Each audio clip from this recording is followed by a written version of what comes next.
Okay. Right. I mean, I don't want to overload you, right? I mean, it's like, where am I talking from? There's this very good example that what if you go swimming, you should also know how to dive. I mean, yeah, you can swim with psychedelics, but you also have to realize that if something grabs you from the surface, you have to be prepared. And there are people, I mean, if you take psychedelics and you dive into the underworld, there are things. I mean, we live in a world of light and shadows, of duality, which means, yeah, society has nice sides, but look at pornography. And once it takes a hold of you, it's gonna drag you down into the mud. And if a young girl, like a beautiful young girl at the age of 18 or 19, feels already so raped that she turns, or molested, that she turns to pornography because she thinks, well, the only thing I'm good for is apparently sex. And then she thinks, well, I'm good at, having sex. The F word comes easy, the effing, But yeah, how people say it is fucking, right? That's how people say it.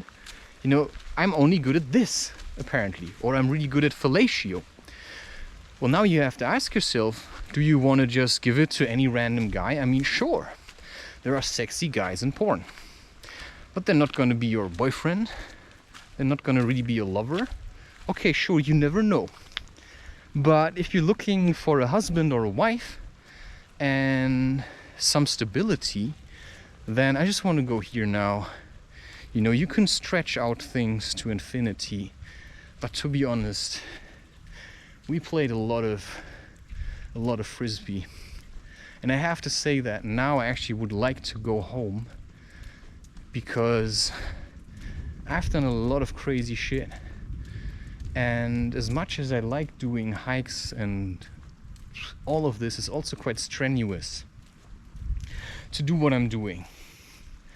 I mean, I go to the park and I know there's people that are in deep shit, and I have a lot to give. I also know how to take shit and then do something else with it.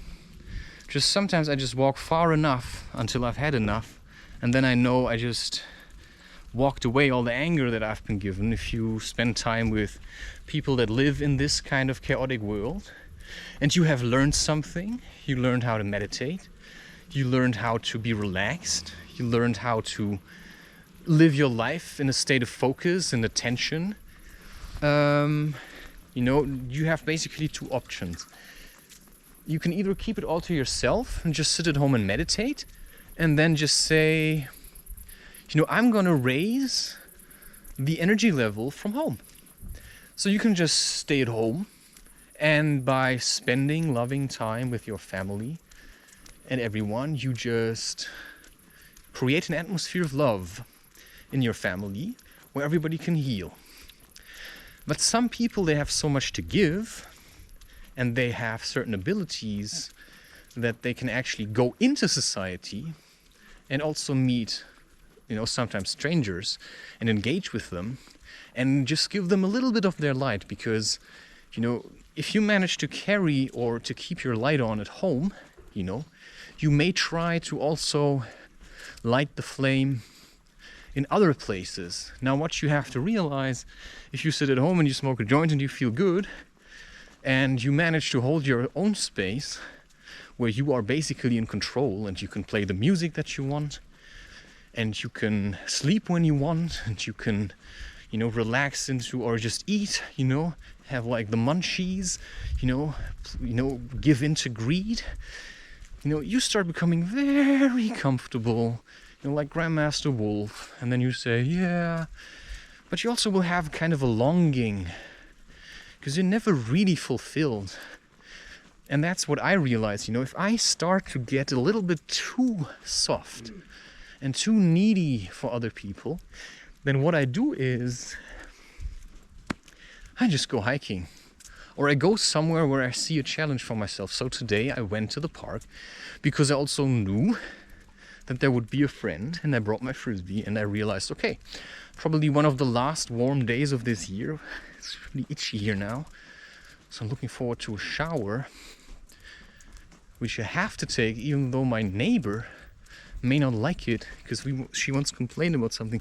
You know, she can hear me to a certain degree, and you know, that's also why I like recording myself outside with this camera in areas where nobody can hear me, because if I do it at home, you know, I always feel like I should be a little bit silent, because it's also, I just moved to this house and people aren't used to someone like me. Like, I'm flashy, you know, I'm like bam, you know, I'm sturdy, I've got power, you know, I'm like young, I'm fit, and I'm right in your face, right? I have none of these restrictions, because if you have expectations, then that's your problem. And just because I said to my mother I would come, she should know by now. And sometimes if you let people deal a little bit with fear, right, you can loosen them up. But that's what I mean. Boundaries are very important. Boundaries, right?